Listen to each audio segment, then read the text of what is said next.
verdade. Graças a Deus que eu pude encontrar caminho santo da justiça para andar. Eu vou andar nesse caminho sem nunca se desviar. Eu vou andar nesse caminho até no céu chegar.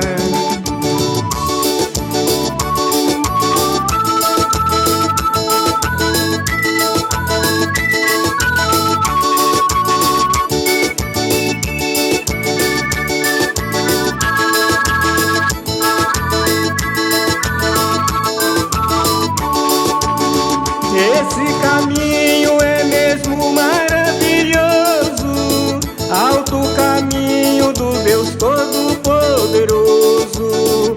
Ele é reto e nele não há tortura, só anda nele crente que tem alma pura.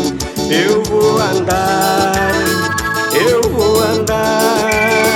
nesse caminho sem nunca se desviar. Eu vou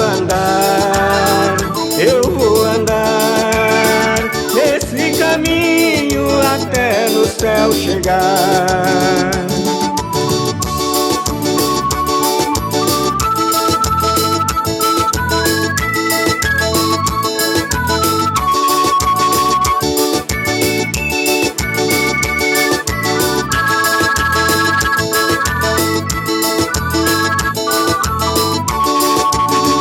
Nesse caminho nós encontramos tormenta, tem muito espinho e também é estreito, mas nós devemos de estar com os pés calçados no Evangelho pra trilhar nesse caminho.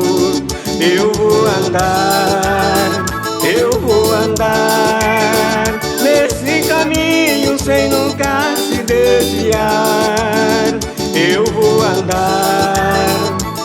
vou andar nesse caminho até no céu chegar.